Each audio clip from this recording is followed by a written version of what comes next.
My husband's mistress shaved my hair and locked the door at Thanksgiving. No one wants you at the party. Your family is mine now. I stood in the rain, exposed and ashamed. A man was drenched, trying to protect a puppy. I gave him my umbrella, letting the rain hit my bald head. Minutes later, a convoy of limousines pulled up. The man stood up and said a sentence. I'm glad to have you here. Follow my story until the end and comment the city you're watching from, so I can see how far my story has reached. I never imagined that 35 years of marriage could end with me standing bald in the rain, watching my husband's mistress throw my belongings onto the wet pavement like garbage. The evening had started normally enough. Well, as normal as things could be when you're sharing Thanksgiving dinner with the woman who's been sleeping with your husband for the past 2 years. Eunice sat at my dining table in my chair, carving the turkey I had spent all morning preparing, acting as if she belonged there more than I did. "Harriet, could you bring more wine from the kitchen?" Dominic asked without looking at me. His tone was the same one he used with service workers, polite but distant. When had I become a stranger in my own home? I rose from the folding chair they had placed at the far end of the table, the one usually reserved for children. The humiliation burned in my chest, but I swallowed it down. At 61, I had learned to swallow a lot of things. The kitchen felt like a refuge until Eunice followed me in, her high heels clicking against the tile floor I had mopped that morning. She was 34, blonde. Everything I used to be before time and disappointment wore me down. "You know, Harriet," she said, examining her perfect manicure, "Dominic and I have been talking. This arrangement isn't working anymore." I gripped the wine bottle tighter. "What arrangement?" She laughed, a sound like crystal breaking. "Oh, sweet Harriet. Always pretending not to see what's right in front of you." She moved closer, and I could smell her expensive perfume. "The arrangement where you live in our house, eat our food, and pretend you still matter." "This is my house," I whispered. "I've lived here for 28 years. "Not anymore." Eunice's voice dropped to something cruel and satisfied. "Dominic's been very generous letting you stay this long, but I'm pregnant now, and we need space for our real family." The wine bottle slipped from my hands, shattering against the floor. Red wine spread across the white tiles like blood. "Clean that up," Eunice said, stepping over the mess. "Then pack your things. You have an hour." I stood there, staring at the broken glass, feeling something inside me shatter just as completely. Through the kitchen window, I could see Dominic's relatives gathering around the table, laughing at something his brother was saying. None of them had spoken to me all evening. I realized now it wasn't an oversight. When I returned to the dining room, the conversation stopped. 12 pairs of eyes looked at me with varying degrees of pity and discomfort. Dominic's sister Margaret actually smirked. "Aunt Harriet," said Dominic's nephew Kevin, not unkindly. "Dad says you're moving out. That's probably for the best, don't you think?" Dominic finally looked at me then, and what I saw in his eyes was worse than hatred. It was indifference. Complete, absolute indifference. "Go pack," he said quietly. "Eunice is tired." I climbed the stairs to our bedroom, to his bedroom now, and began throwing clothes into garbage bags. 35 years reduced to trash bags. My wedding dress hung in the back of the closet, yellowed with age. I left it there.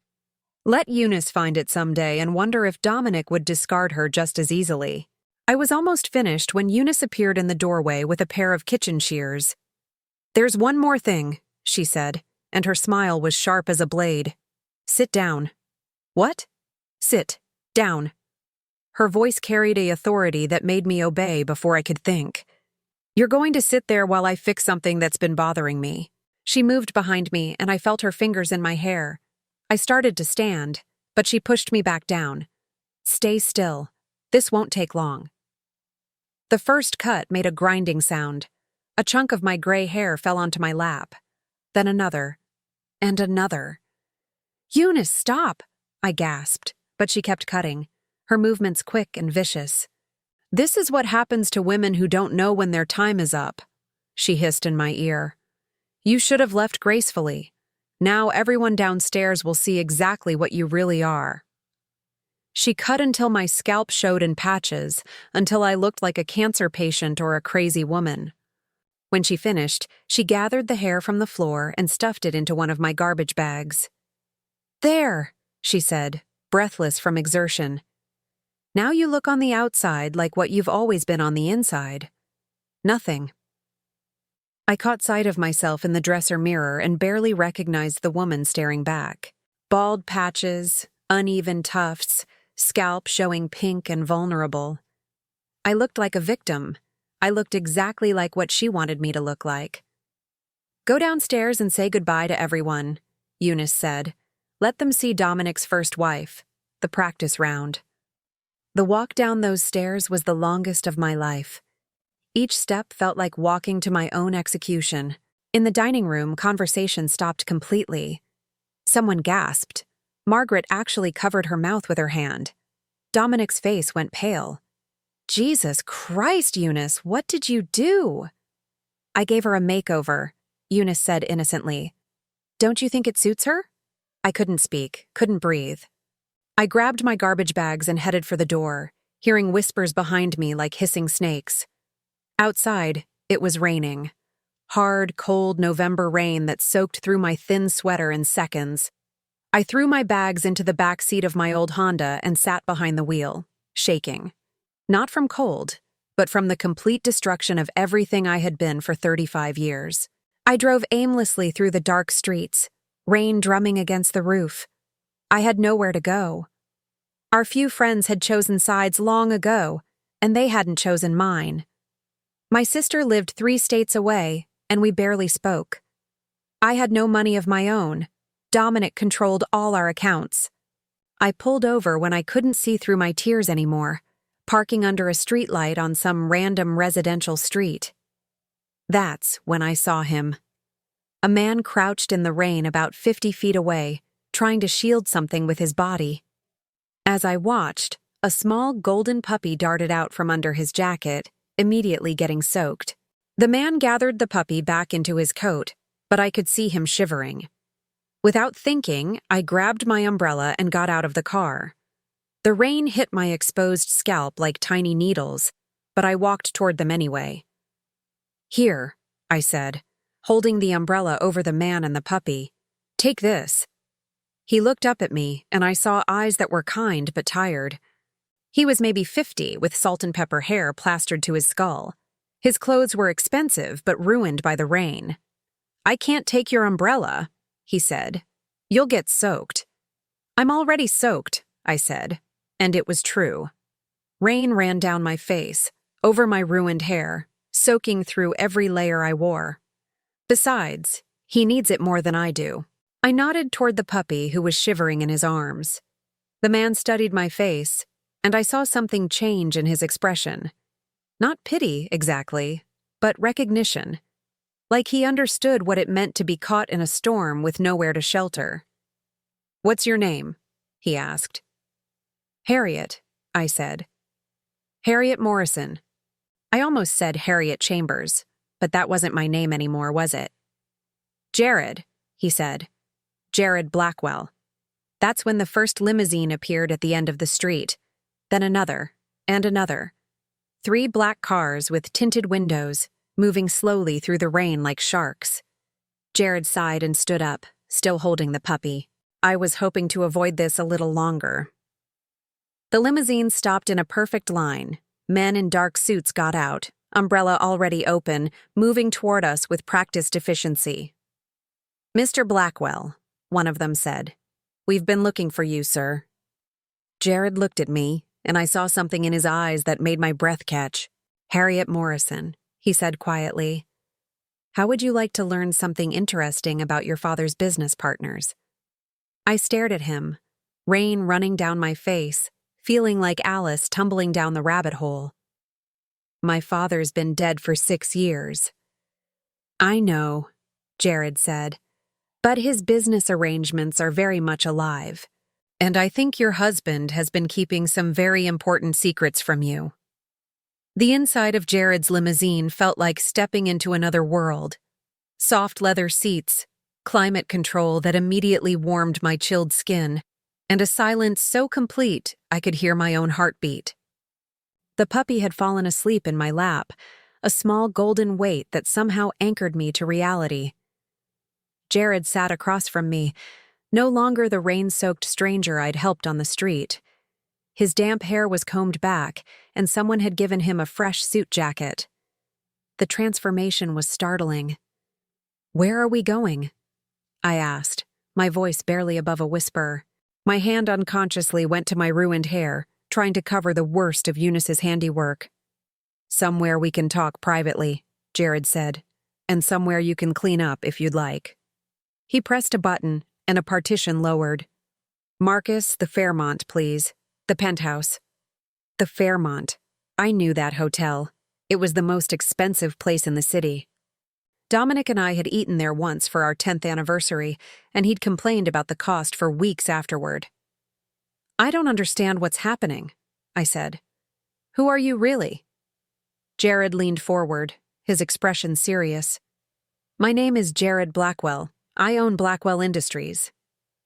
He paused, watching my face. "We manufacture medical equipment. We also have significant real estate holdings and investment portfolios." The name meant nothing to me, but the way he said it suggested it should. "And what does that have to do with my father?" "Your father, William Morrison, was one of my business partners from 1985 until his death. We had several joint ventures, including some property investments that should have passed to you upon his death." I stared at him. "That's impossible. My father was an accountant.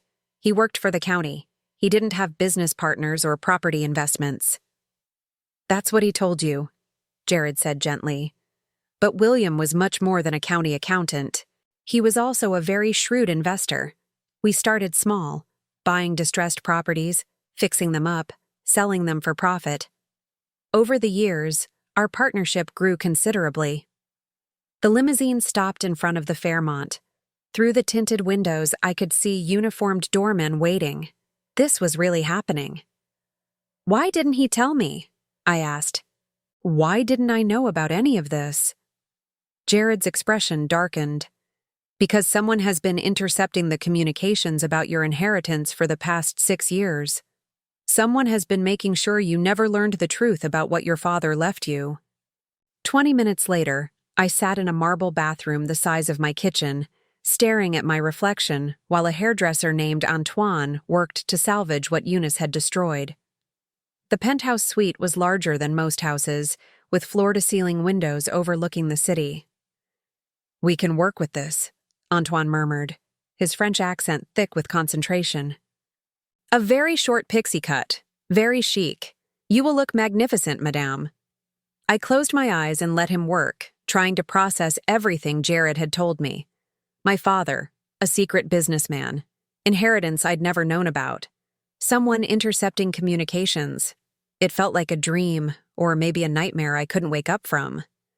When Antoine finished, I barely recognized myself. The brutal hack job was gone, replaced by a sleek, sophisticated cut that somehow made me look younger, stronger. "Beautiful," Antoine declared. "You look like a woman who owns the world." If only that were true. I found Jared in the suite's living room, standing by the windows with his phone pressed to his ear. The puppy was curled up on an expensive-looking sofa, fast asleep. "Yes, I want everything from 1985 forward," he was saying. "Every document, every correspondence, every bank record." He noticed me and gestured for me to sit. "And Marcus? Be discreet. We don't want to alert anyone that we're investigating." He hung up and turned to face me. "You look better." "I feel like I'm losing my mind," I said honestly. "This morning I was making turkey for my husband's family. Tonight I'm sitting in a penthouse learning that my father was some kind of secret businessman. None of this makes sense." Jared sat across from me, his expression sympathetic. "I know it's a lot to absorb. Let me start with what I can prove right now." He opened a leather portfolio and spread several documents across the coffee table. "These are property deeds, all jointly owned by your father and my company. I looked at the papers, recognizing my father's signature on several of them. Addresses I'd never heard of, property values that made my head spin. This one, Jared pointed to a deed dated 2016, is a commercial building downtown. Current value, approximately $400,000. This one is a duplex in the suburbs, worth about $250,000. And this, he pointed to another document, is a small office complex. $750,000, conservatively. I felt dizzy. These were my father's. Half his, half mine. According to our partnership agreement, his share should have transferred to you upon his death. You should own half interest in properties worth approximately $1.4 million. But I never received anything, I said weakly. No one ever contacted me about any inheritance except the $25,000 from his life insurance. That's because someone has been intercepting all legal communications intended for you. Jared's voice was quiet, but I heard the anger underneath. Someone with access to your mail, your personal information, someone close enough to forge your signature if necessary. The implication hit me like a physical blow. Dominic. When did you give him power of attorney over your affairs? I thought back, my memory hazy. About 8 years ago when I had that surgery, gallbladder removal. He said it would make things easier if he could handle the paperwork while I recovered. And you never revoked it? I realized I didn't know. I never thought about it. We were married. I trusted him.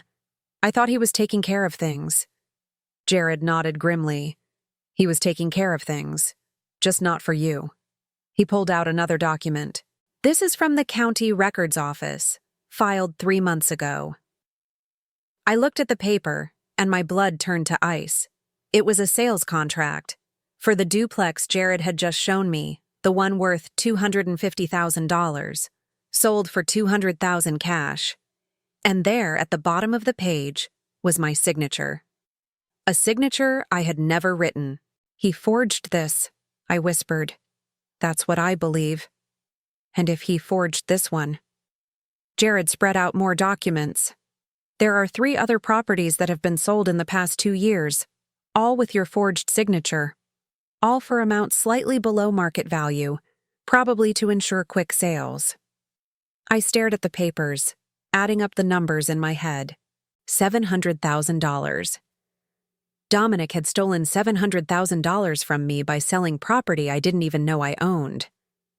Where's the money? I asked. Jared's phone buzzed. He looked at the screen and his expression darkened further. Marcus just sent me something interesting. He showed me his phone. Bank records for joint accounts in yours and Dominic's names. The screen showed a series of deposits over the past 2 years, each coinciding with the property sales.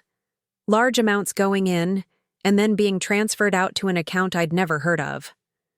Sterling Wedding Services, I read aloud. What is that? According to their website, they're a high-end wedding planning company, specializing in luxury ceremonies. Jared looked up at me. It appears your husband is planning quite an expensive celebration with your money. I thought about Eunice's smug smile, her announcement about being pregnant, the way the entire family had looked at me like I was already gone. How expensive? Jared showed me an invoice that made my stomach lurch. $80,000 for a wedding scheduled for January 15th, less than 2 months from now. $80,000. More money than I'd ever seen at one time. Money that was supposed to be mine, funding a wedding between my husband and his pregnant mistress. There's more, Jared said quietly. The venue they've chosen for the ceremony. Do you want to know where it is? I nodded, though I wasn't sure I wanted to hear the answer. Morrison Estate Gardens, he said. It's a historic property that hosts weddings and events. Very exclusive, very expensive. The name hit me like a punch to the chest. Morrison Estate? Your great-grandfather's property. Your father sold it to my company in 1992. but we kept the name in honor of the family history. It's been one of our most successful investments. We've transformed it into a premier wedding venue. I stared at him, pieces clicking together in my mind like a horrible puzzle. So Dominic is using my stolen money to marry his mistress at a property that belonged to my family. That appears to be the case, yes. I stood up abruptly, pacing to the window. The city spread out below me, twinkling lights in the darkness. Somewhere out there, Dominic was probably in bed with Eunice, planning their future with my money, in my family's former home. What kind of man does that? I asked the glass, my breath fogging the window. What kind of man steals from his wife to pay for his wedding to another woman? The kind of man, Jared said quietly behind me, who doesn't expect his wife to ever find out the truth. I turned back to face him. But I have found out. So what happens now? Jared's smile was sharp as a blade. Now, Harriet Morrison, we take back everything that was stolen from you. And we make sure your husband gets exactly what he deserves. Outside the penthouse windows, it had stopped raining. But I had a feeling the storm was just beginning. I barely slept that night, despite the luxury of the penthouse suite's king-sized bed. Every time I closed my eyes, I saw Dominic's face when he told me to pack. The indifference, the complete absence of any feeling at all. At 7 a.m, Jared knocked softly on the bedroom door. Harriet? There's someone here I think you should meet. I found him in the suite's dining room with an elderly man in an expensive gray suit. The man stood when he saw me, his eyes kind but sharp with intelligence. Mrs. Morrison, he said, extending his hand. I'm Harold Pemberton. I was your father's attorney for over 30 years. I shook his hand, confused. I've never heard of you. When my father died, everything went through Davidson and Associates downtown. Harold's expression darkened. That's because someone made sure you never received my communications. I've been trying to reach you for 6 years, Mrs. Morrison. Ever since your father's death. He opened a briefcase and pulled out a thick file. Your father came to see me 6 months before he passed away. He was concerned about your marriage, specifically about your husband's attitude toward money and control. I sat down heavily. What do you mean? Your father noticed things, Harold said gently. The way your husband handled your finances. The way he discouraged you from maintaining friendships, from pursuing interests of your own. William was worried about what would happen to you if he wasn't there to watch over things. Jared poured coffee from a silver service, his movements careful and precise. Harold, why don't you tell Harriet about the trust? Trust? I looked between them. What trust? Harold opened the file and pulled out several legal documents. Your father established a trust 6 months before his death. A trust that owns his share of all business ventures with Mr. Blackwell here, plus several additional investments you're unaware of. I stared at the documents, my father's familiar signature at the bottom of each page. I don't understand. The trust was designed to activate only under specific circumstances, Harold continued. Specifically, if you were ever divorced, widowed, or if we could prove that your husband was stealing from you or abusing his power of attorney. And now we can prove it, Jared said grimly. Harold nodded. The forged signatures, Mr. Blackwell's investigators discovered yesterday are more than enough evidence, which means, Mrs. Morrison, that as of this moment, you are the sole beneficiary of the Morrison Family Trust. He handed me a document with official seals and signatures. At the top, in bold letters, I read, Morrison Family Trust, Current Value Assessment.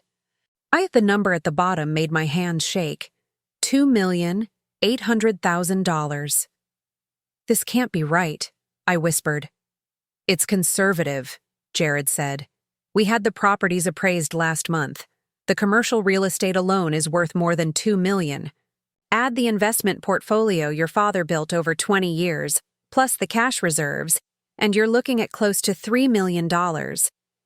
I set the document down with trembling hands. My father was worth $3 million.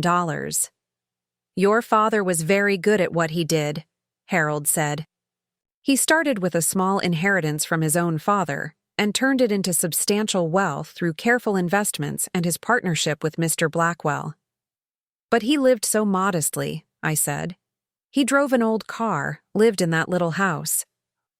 Because he was saving everything for you, Jared said quietly. Everything he built was meant to ensure you'd never have to depend on anyone else for security. Harold pulled out another document. There's more, Mrs. Morrison. The trust doesn't just contain money and real estate. It also holds a 49% stake in Blackwell Industries itself. I looked at Jared in shock. You mean? You're my business partner, he said with a slight smile. You have been for 6 years. You just didn't know it. And as my partner, you're entitled to a seat on the board of directors and a share of all profits. How much profit? I asked weakly. Last year alone, your share would have been approximately $420,000. I had to grip the edge of the table to keep from falling over. $420,000 in 1 year. While I was clipping coupons and wearing the same winter coat for 8 years, I was entitled to nearly $500,000 annually. Where has that money been going? I asked. Into a separate account, Harold said. Drawing interest, waiting for you. All of it, every penny from the past 6 years. I did quick math in my head and felt sick. That's over $2 million just in profit sharing. $2.3 million, to be exact, Jared confirmed, plus interest. I stood up abruptly and walked to the window, looking down at the city below. Somewhere down there, Dominic was probably having breakfast with Eunice, planning their wedding with my stolen money, thinking I was broken and defeated. He never knew, I said suddenly. Dominic never knew about any of this. No, Harold confirmed. Your father specifically instructed that the trust remain secret until it was activated. He was afraid that if your husband learned about it, he might try to manipulate you into signing it over to him. Smart man, Jared said. Seems like he knew his son-in-law better than his daughter did. I turned back to them. So legally, all of this is mine, right now. As of yesterday when we confirmed the fraudulent signatures, Harold said. I filed the activation papers this morning. You are now officially one of the wealthiest women in the state. The reality of it was overwhelming. Yesterday morning, I was an abandoned wife with no money and nowhere to go. Today, I was worth over $5 million. There's something else, Jared said carefully. Something I think you should know about the Morrison estate gardens. I sat back down, sensing another revelation coming. When your father sold the property to us in '92, it wasn't a simple sale, Jared explained. It was more of a long-term lease arrangement. He retained certain rights to the property, rights that transferred to the trust upon his death. What kind of rights? The right to reclaim the property under specific circumstances, Harold said, including if it could be proven that the sale proceeds were being misused by his heirs. I frowned, but I never received any sale proceeds. Exactly, Jared said, which means, legally, the sale contract has been breached. The property reverts to the Morrison Family Trust. You mean the venue where your husband is planning to marry his mistress? Jared's smile was sharp. You own it. The implications hit me like a tidal wave. Not only did Dominic steal my money to pay for his wedding, but he was planning to hold it at a property that legally belonged to me. Can we stop the wedding? I asked. Better than that, Harold said. We can let it proceed exactly as planned. I looked at him in confusion. Think about it, Jared explained. Your husband has invited everyone he knows to witness his marriage to Eunice. His family, her family, their friends, business associates, everyone who was there last night when she humiliated you. So? So imagine their surprise, Harold said with a gleeful expression, when the owner of the property shows up during the ceremony to reclaim her venue. With evidence of how the wedding was funded, Jared added, and a few other surprises we've uncovered. What other surprises? Jared and Harold exchanged a look. Tell me, Harriet, Jared said carefully. How much do you really know about Eunice? Nothing, really. She's 34. She worked at some marketing firm downtown. That's all Dominic ever told me. She did work at a marketing firm, Harold said, until she was fired 18 months ago for embezzling client funds. I stared at him. What? She's been unemployed since then, Jared continued, living off credit cards and the generosity of older men. Dominic isn't her first married target, Harriet. She's done this before. Harold pulled out a newspaper clipping from 2 years ago. The headline read, "Local businessman loses home in messy divorce." Below it was a photo of a man about Dominic's age looking haggard and defeated. Richard Kellerman, Harold said. Eunice was his girlfriend for 8 months. By the time she was done with him, he'd lost his house, his business, and his children wouldn't speak to him. She's a professional, Jared said bluntly.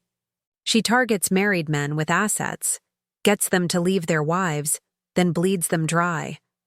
The pregnancy is probably fake, too. I felt a strange mixture of vindication and disgust. How do you know all this? Because when someone tries to con my business partner, Jared said, I take it personally. I've had investigators watching Eunice for the past month. We have evidence of everything, Harold added.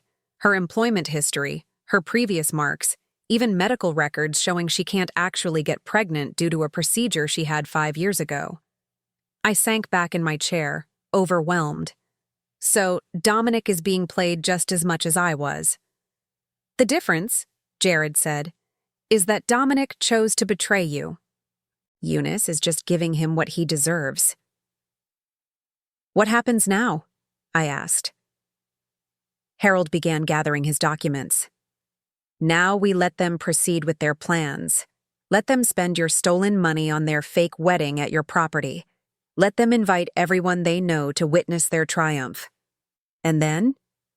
Jared's smile was cold as winter. Then we show up and take back everything that belongs to you.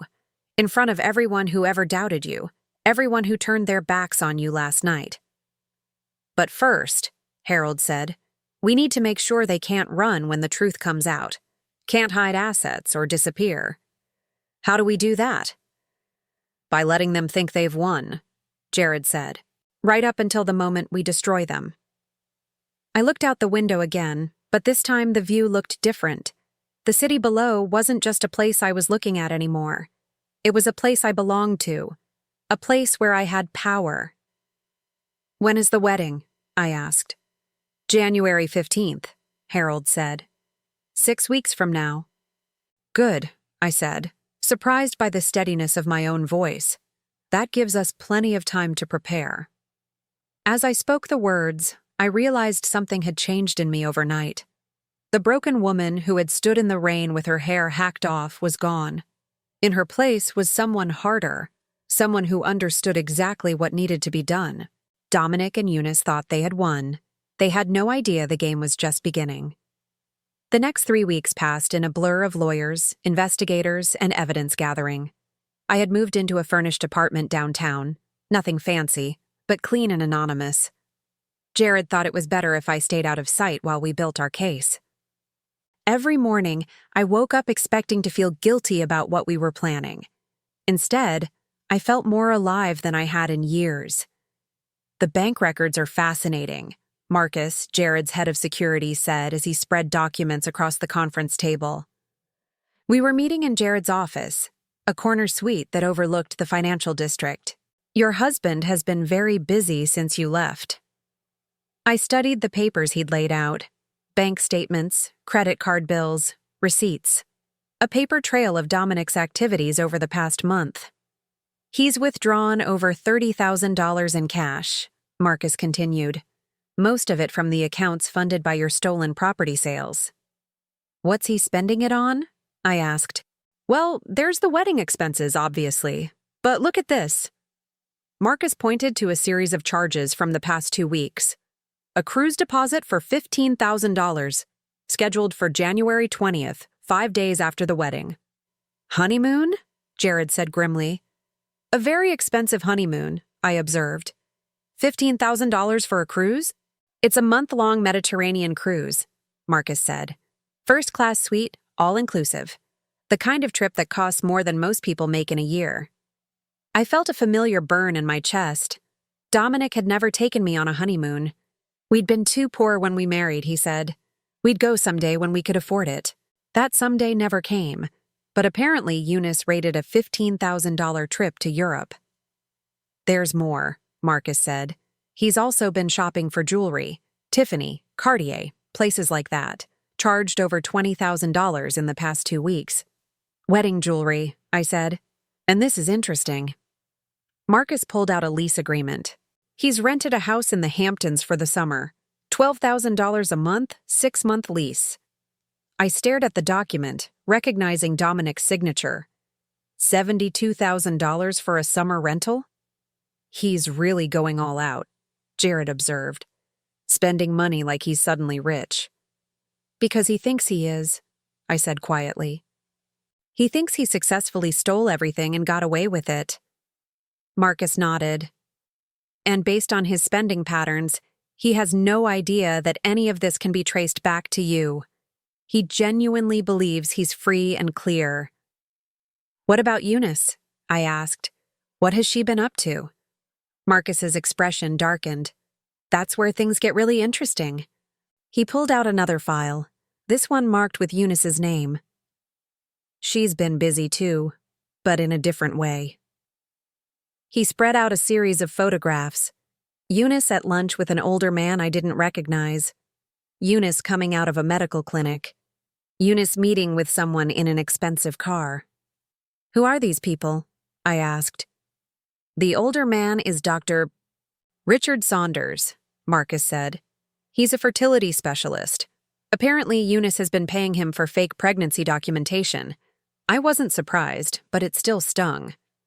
So the pregnancy really is fake? Completely fabricated. We have records showing she's been getting hormone shots to fake the symptoms, plus falsified ultrasound images and blood tests. What about the man in the car? Marcus's smile was grim. That's Thomas Kellerman, son of Richard Kellerman, the man Eunice destroyed 2 years ago. I looked up sharply. The son of her previous victim? He's been tracking her, Jared explained. Apparently his father's suicide attempt after Eunice ruined him made quite an impression. Thomas has been following her movements, documenting her activities. He wants revenge too, I said. More than that, Marcus said. He wants to see her in prison. He's been building a criminal case against her for fraud, embezzlement, and identity theft. He pulled out another document. This is a warrant application. Thomas has enough evidence to have Eunice arrested on multiple felony charges. He's just been waiting for the right moment. What's the right moment? I asked. When she's committed to something public and can't disappear easily, Jared said. Like a wedding. I began to see the full scope of what we were planning. So while Dominic thinks he's marrying his pregnant girlfriend and starting a new life with my money, he's actually marrying a professional con artist who's about to be arrested for multiple felonies, Marcus finished. Using money that legally belongs to you, at a venue you own. And all of this will happen in front of everyone who witnessed your humiliation, Jared added. I felt a deep satisfaction settle in my chest. How do we coordinate everything? Carefully, Marcus said. Thomas has agreed to hold off on Eunice's arrest until the wedding day. The police will be standing by, but they won't move until we give the signal. What signal? I asked. You walking into your own property and announcing that the wedding is canceled, Jared said with a smile. Over the following week, more pieces of the puzzle fell into place. Harold had filed all the necessary legal documents to formally establish my ownership of Morrison Estate Gardens. We had court orders ready to freeze all of Dominic's accounts the moment we served him with papers. Most importantly, we had indisputable evidence of every crime he'd committed. The forgery alone is good for 5 to 10 years in prison, Harold explained during one of our strategy meetings. Add the theft, the fraud, the illegal sale of property he didn't own, and he's looking at serious time. What about the money he's already spent? I asked. Recoverable, Harold said confidently. The cruise can be canceled, the jewelry can be returned, the house rental can be terminated. He'll lose the deposits, but most of the money can be recovered. And the wedding expenses? Consider it a lesson fee, Jared said. The cost of learning not to steal from your business partner.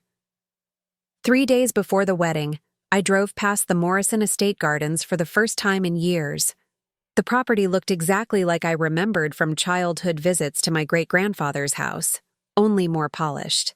Jared's company had transformed it into something magical, gardens perfectly manicured, the old mansion restored to its original grandeur.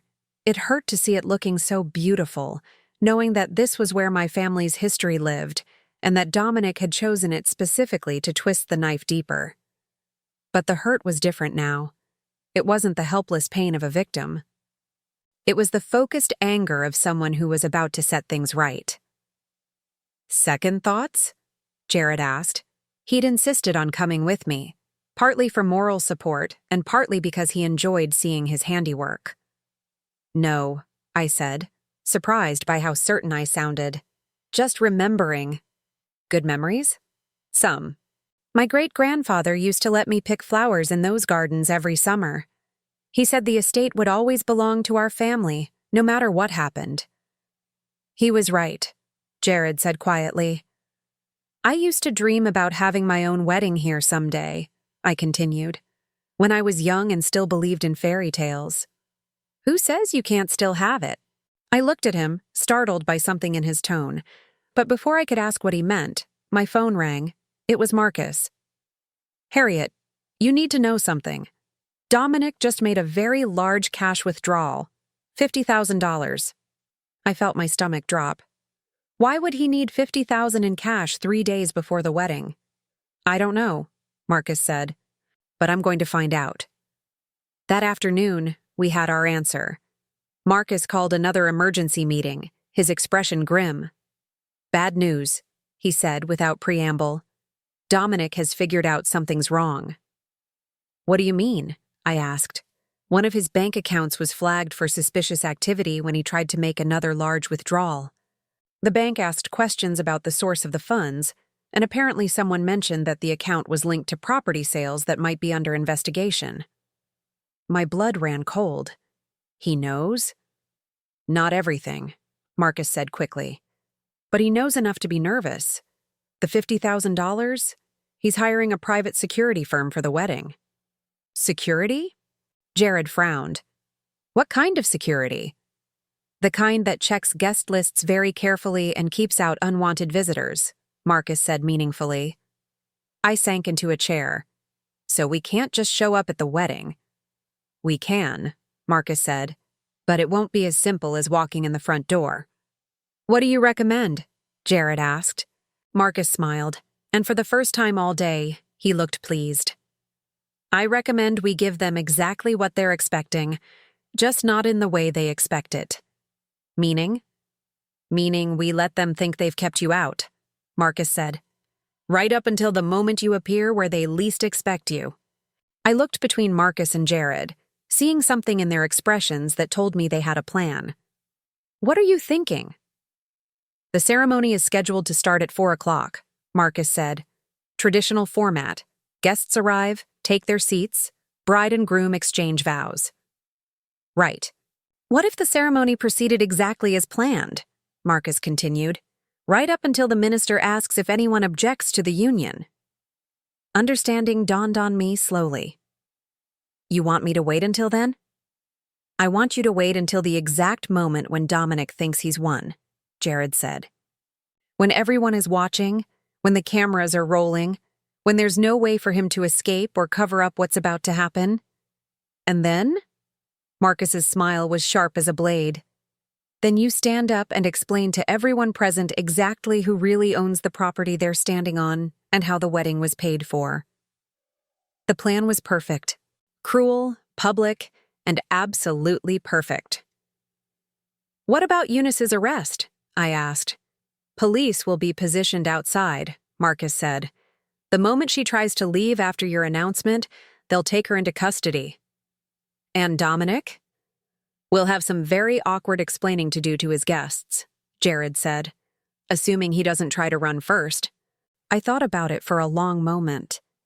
In 3 days, I would walk into a room full of people who had witnessed my humiliation and show them exactly who I really was. I would reclaim everything that had been stolen from me, in front of everyone who thought I was weak and broken. There's one thing, I said finally. What? Marcus asked. I don't want to sit in the back and wait for the objection moment, I said. I want to walk down the aisle. Jared raised an eyebrow. During the ceremony? Right when the bride is supposed to make her entrance, I said. I want to walk through those doors at the exact moment everyone expects to see Eunice, and I want to take back what's mine. The room was quiet for a moment. Then Marcus started to laugh. Harriet Morrison, he said, I think you're going to enjoy this more than any of us expected. January 15th dawned crisp and clear, the kind of winter day that makes everything look sharp and clean. I stood in front of the mirror in my hotel room, adjusting the emerald green dress I'd chosen for the occasion. It was elegant, expensive, and nothing like the dowdy clothes I'd worn during my marriage. The woman looking back at me was a stranger. My short hair had grown out into a sophisticated style that framed my face perfectly. I'd lost weight from stress, but it made me look younger, stronger. Most importantly, my eyes held something they hadn't contained in decades: power. You ready for this? Jared asked from the sitting area of our adjoining suite. He was dressed in a charcoal gray suit that probably cost more than Dominic made in a month. I've been ready for this my whole life, I said, surprising myself with how true it felt. My phone buzzed with a text from Marcus. Security team in position. Dominic has 12 guards posted around the property. Police are standing by 1 block away. Thomas Kellerman is in position with arrest warrant. All systems go. I looked at myself one more time in the mirror. 6 weeks ago, I had been a broken woman standing bald in the rain with nowhere to go. Today, I was about to reclaim everything that had ever been taken from me. Let's go, I said. The Morrison estate gardens looked like something from a fairy tale. Thousands of white roses covered every surface, crystal chandeliers hung from the branches of ancient oak trees, and silk draping transformed the outdoor space into an elegant cathedral. It was beautiful, expensive, and paid for entirely with my stolen money. Marcus met us at the service entrance, dressed like one of the catering staff. Showtime, he said quietly. Guests started arriving an hour ago. Everyone's here. Dominic's family, Eunice's friends, business associates, all the people who watched you get humiliated at Thanksgiving. What's the mood like? I asked. Celebratory, Marcus said with a grim smile. Lots of talk about how much better Dominic looks, how happy he seems, how lucky he is to have found true love. Where's Eunice? Getting ready in the bridal suite. She's wearing a dress that cost $8,000, charged to one of the accounts funded by your property sales. I felt that familiar burn in my chest. $8,000 for a wedding dress. I'd been married in a $50 dress from a discount store because that was all we could afford. Or rather, all Dominic claimed we could afford while he was hiding millions from me. What about Dominic? Jared asked. Nervous, Marcus said. He keeps checking his phone and looking around like he's expecting trouble. But he's going through with it. Ceremony starts in 20 minutes. We made our way through the service corridors of the estate, past bustling caterers and nervous wedding planners. I could hear music drifting from the ceremony space, classical pieces played by a string quartet. Another expensive touch paid for with my money. Remember, Marcus said as we reached our position near the bridal preparation area, you wait for my signal. The minister will call for the bride, the music will start, and that's when you make your entrance. What about the security? I asked. They're all watching the guest entrances in the perimeter. No one expects trouble to come from inside the building. I nodded, checking my purse one more time. Inside were copies of all the legal documents we'd gathered. Proof of ownership, evidence of fraud, bank records showing every stolen dollar. Everything I needed to destroy Dominic's new life in front of everyone who mattered to him. The music changed, signaling the start of the ceremony. Through the walls, I could hear the minister's voice beginning the traditional words. I thought about all the times I'd imagined what Dominic might say if he ever remarried after I died. I never imagined I'd be alive to hear it. Dearly beloved, the minister's voice carried clearly through the estate. We are gathered here today to celebrate the union of Dominic Chambers and Eunice Sterling. Eunice Sterling. Even her name was fake. If anyone has any reason why these two should not be wed, speak now or forever hold your peace. The words hung in the air like a challenge. I wondered what would happen if I took him up on it right now, if I simply stood up and announced the truth. But no, this needed to be done right. Completely publicly, with no room for excuses or explanations. Dominic, the minister continued, do you take Eunice to be your lawfully wedded wife, in sickness and in health, for richer or poorer? For richer or poorer? The irony was bitter. Dominic thought he was getting richer by marrying Eunice. He had no idea he was about to lose everything. I do. Dominic's voice carried across the garden, strong and confident. Eunice, do you take Dominic? I tuned out her vows, focusing instead on what was coming next. In a few minutes, the minister would call for the bride and groom to exchange rings. Then he would present them to the assembled guests as husband and wife. Except that wasn't going to happen. Marcus appeared beside me, his face tense with excitement. Almost time, he whispered. You ready? I nodded, smoothing down my dress one final time. More than ready. The minister is about to call for the ring exchange, Marcus said. That's your cue. Walk straight down the center aisle, don't look left or right, and when you get to the altar, just start talking. What if security tries to stop me? They won't have time, Marcus said confidently. By the time they realize what's happening, you'll already be in position. The music swelled again, and I heard the minister's voice. The couple will now exchange rings as a symbol of their eternal commitment. Marcus nodded at me. Go. I walked through the doors and into the ceremony space like I belonged there. Which, of course, I did. It was my property. The scene was exactly as I'd imagined. 200 guests seated in perfectly arranged chairs, their faces turned toward the altar where Dominic and Eunice stood in their wedding finery. The altar itself was decorated with thousands of white roses and flowing silk, beautiful and expensive and entirely funded by theft. I started walking down the center aisle, my heels clicking against the stone pathway. It took a few seconds for people to notice me, but when they did, the effect was electric. A woman in the front row gasped and pointed. Is that Harriet? More heads turned. Whispers started rippling through the crowd.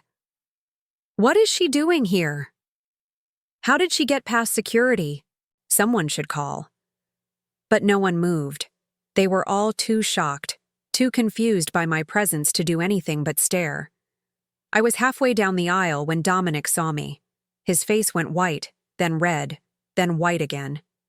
Beside him, Eunice's perfectly made-up face twisted with fury. What the hell are you doing here? Dominic called out, his voice carrying across the suddenly silent garden. I didn't answer. I just kept walking, my eyes fixed on the altar where my husband stood with his pregnant girlfriend in her $8,000 dress. When I reached the front of the ceremony space, I turned to face the assembled guests. 200 faces stared back at me, some confused, some annoyed, some curious about what was about to happen. Good afternoon, I said, my voice carrying clearly across the garden. I'm Harriet Morrison, and I own this property. The silence that followed was absolute. No one moved, no one spoke, no one even seemed to breathe. I also own the money that paid for this wedding, I continued. Every flower, every piece of silk, every note of music you've heard today. All of it purchased with funds that were stolen from me. She's lying, Eunice said quickly, her voice shrill with panic. She's just a bitter ex-wife trying to ruin. Am I? I opened my purse and pulled out the legal documents. These are court orders establishing my ownership of Morrison Estate Gardens, effective immediately. This ceremony is taking place on my property without my permission. I handed the papers to the minister, who looked at them with growing confusion. These appear to be legitimate legal documents, he said slowly. They are, I said, just like these bank records showing how this wedding was funded. I pulled out more papers and began reading from them. $78,400 charged to Sterling Wedding Services. Paid from accounts containing funds from the illegal sale of properties that belonged to me. The crowd was starting to murmur now, confusion turning to understanding as the implications sank in. "Harriet, stop," Dominic said, his voice desperate. "You're embarrassing yourself." "No, Dominic," I said, meeting his eyes across the altar. "I'm finally telling the truth." I turned back to the crowd. 6 years ago, my father died and left me an inheritance. Properties, investments, business partnerships worth over $5 million. I never knew about it because my husband intercepted all communications about my inheritance and forged my signature to sell properties that belonged to me. A collective gasp went up from the assembled guests. The money from those sales, over $700,000, was used to fund this wedding and the new life my husband planned with his mistress. A mistress who, by the way, is not actually pregnant and has done this same thing to at least 3 other married men. Eunice made a strangled sound of protest, but I wasn't finished.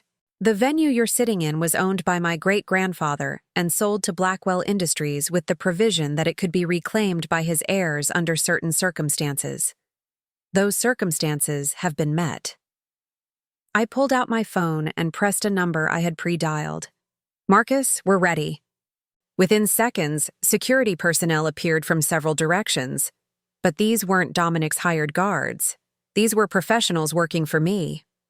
"Ladies and gentlemen," I announced, "this ceremony is over. You have 30 minutes to collect your belongings and leave the property." "You can't do this!" Dominic shouted. "I paid for this wedding." "With my money," I said calmly. "And now I'm taking it back." That's when the police arrived.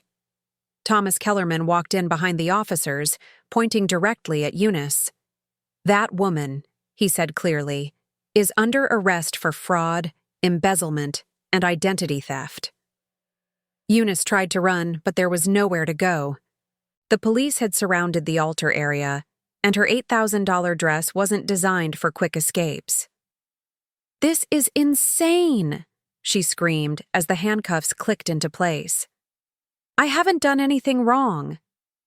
"Tell it to the judge," one of the officers said. "You have the right to remain silent."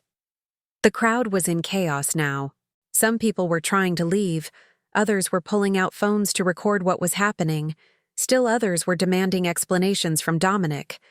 But Dominic wasn't paying attention to any of them. He was staring at me with an expression I'd never seen before. Complete, absolute defeat. "How?" he asked quietly. "How did you find out?" "I met someone who knew my father," I said. "Someone who cared enough to tell me the truth." As if summoned by my words, Jared appeared beside me. "Everything all right here?" he asked casually. Dominic's eyes widened as he recognized him. "Jared Blackwell. You're Jared Blackwell." "I am," Jared said. "And you, Mr. Chambers, have been stealing from my business partner." The reality of it finally hit Dominic then. Not only had he been caught, but he'd been caught by one of the most powerful men in the state. There would be no talking his way out of this, no legal loopholes to exploit. "What happens now?" he asked, and for the first time in our marriage, I heard genuine fear in his voice. "Now," I said, "you face the consequences of your choices." I turned to address the crowd one final time. "For those of you who were here on Thanksgiving night, who watched my husband's mistress cut off my hair and throw me out into the rain, I want you to remember this moment. Remember that sometimes the people you think are weak are just gathering their strength." Then I took Jared's arm and walked back down the aisle. leaving Dominic standing alone at the altar with his fake bride being led away in handcuffs. Outside the estate, Marcus was waiting with updates. Police have arrested Eunice on multiple charges. The district attorney is reviewing evidence for charges against Dominic. All of his accounts have been frozen pending investigation. What about the wedding guests? I asked. Leaving very quickly, Marcus said with a grin. Most of them looked pretty embarrassed about how they treated you. I nodded, feeling strangely empty now that it was over. I'd gotten everything I wanted. My money back, my property back, my dignity back. But something was missing. Any regrets? Jared asked quietly as we walked toward his car. I thought about it for a moment, watching the last of the wedding guests hurry toward their cars. Just one, I said finally. What's that? I wish my father could have seen this, I said. He would have been proud. Jared smiled and opened the car door for me. I think he would have been proud of you long before today, Harriet. It just took you a while to see it yourself. 6 months later, I stood in the same garden where Dominic's wedding had been so spectacularly interrupted, but everything was different now. The space had been transformed from a commercial wedding venue back into the private family estate it was meant to be.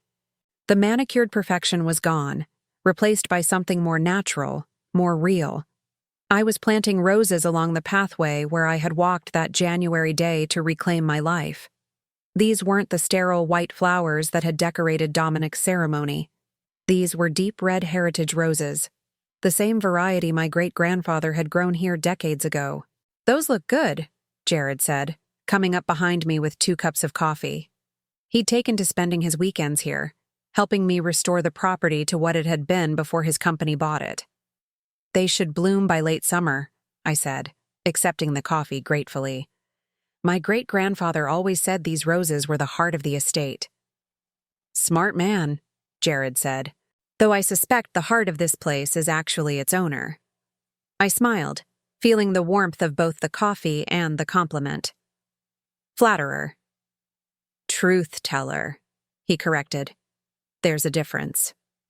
We sat on the stone bench that overlooked the main garden, comfortable in the kind of silence that only comes with time and trust. In the distance, workmen were restoring the fountain that had been my favorite spot as a child.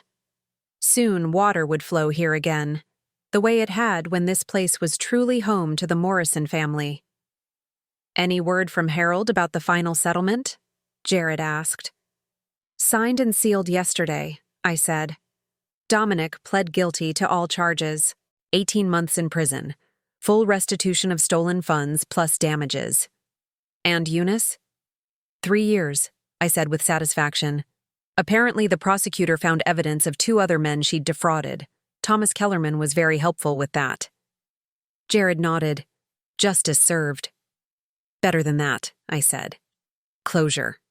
It had taken months to untangle everything Dominic had done.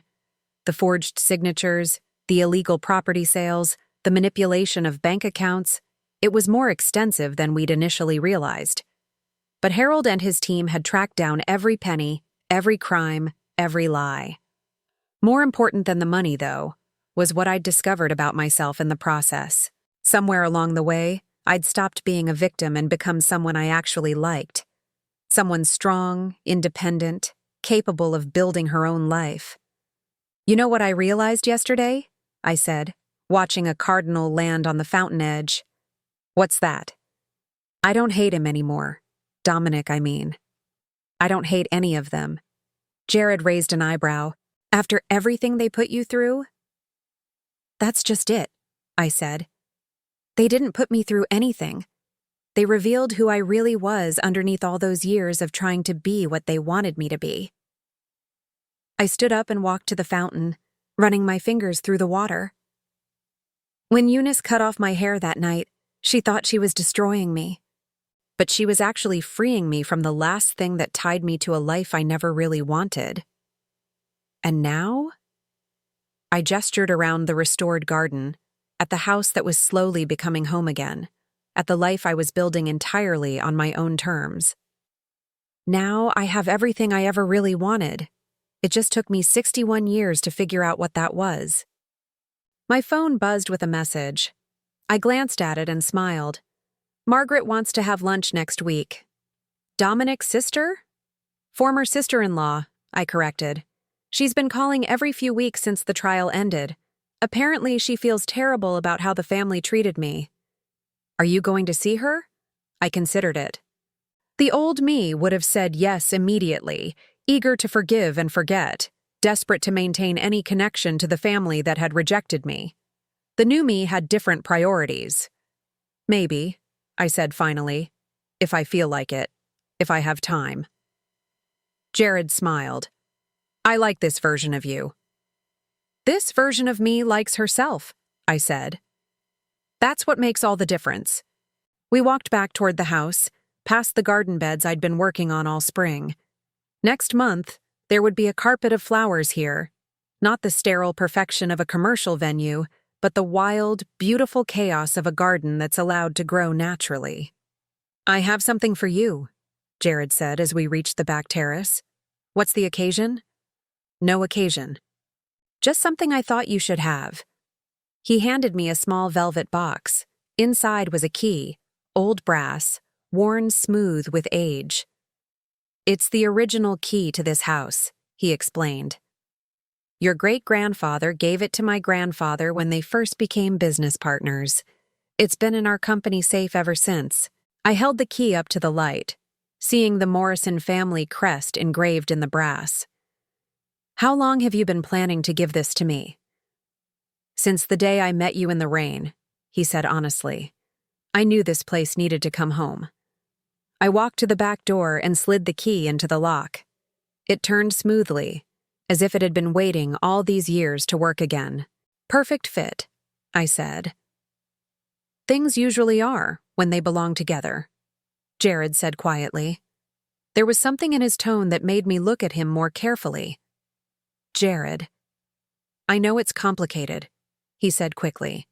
I know you're just starting to figure out who you are outside of marriage, outside of being responsible for other people's happiness. I'm not trying to complicate that. Then what are you trying to do? He was quiet for a long moment, looking out over the gardens we'd been working on together for months. I'm trying to tell you that I've fallen in love with the woman who gave a stranger her umbrella in the rain. The woman who had the courage to walk into that wedding and take back everything that belonged to her. My heart did something complicated in my chest. Jared. I'm not asking you to marry me, he said. I'm not asking you to change your life or give up your independence or be anyone other than exactly who you are right now. What are you asking? He smiled, and I saw something in his eyes that I'd never seen in Dominic's during all our years together. Respect. Genuine, uncomplicated respect. I'm asking if you'd like some company while you figure out what comes next, he said. Someone to plant roses with, someone to drink coffee with in the mornings, someone who thinks watching you become yourself has been the most beautiful thing he's ever seen. I stood there holding the key to my family's home, looking at a man who wanted to be part of my life without trying to control it or change it, or make it about his needs instead of mine. You know, I said finally, I spent 35 years trying to be the woman Dominic wanted me to be. I never once asked myself what I wanted. And now? Now I want to find out what it feels like to be chosen by someone who actually sees me, I said. Not who they think I should be or who they want me to become, but who I actually am. Is that a yes? He asked, hope clear in his voice. Let's see what happens, I said. But yes, I'd like the company.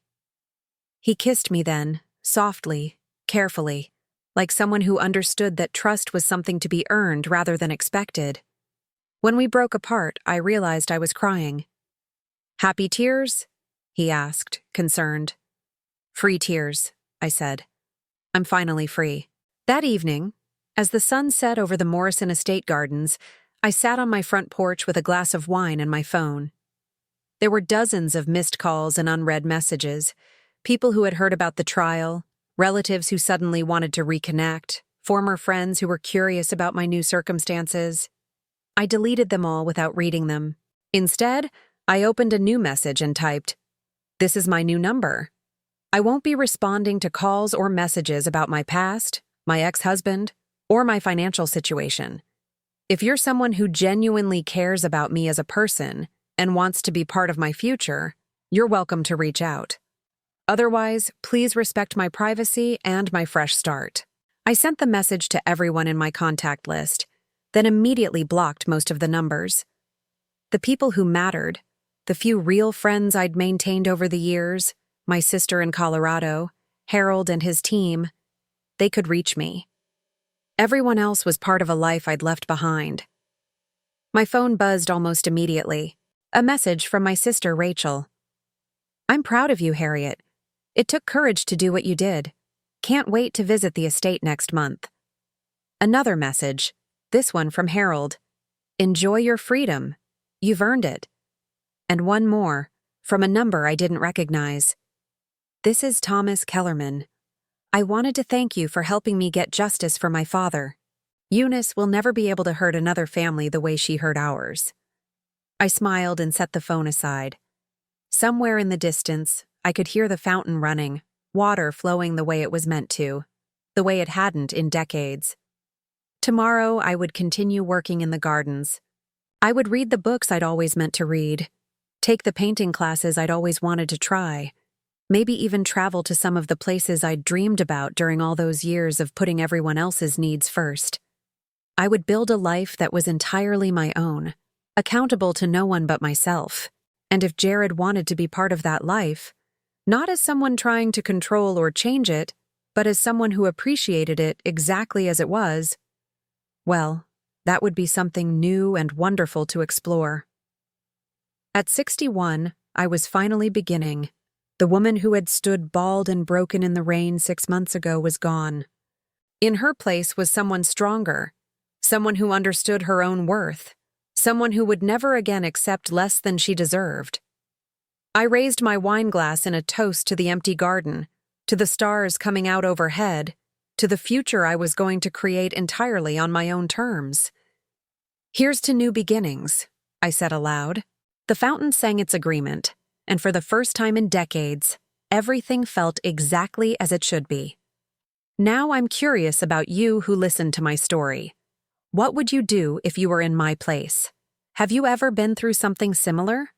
Comment below. And meanwhile, I'm leaving on the final screen 2 other stories that are channel favorites, and they will definitely surprise you. Thank you for watching until here.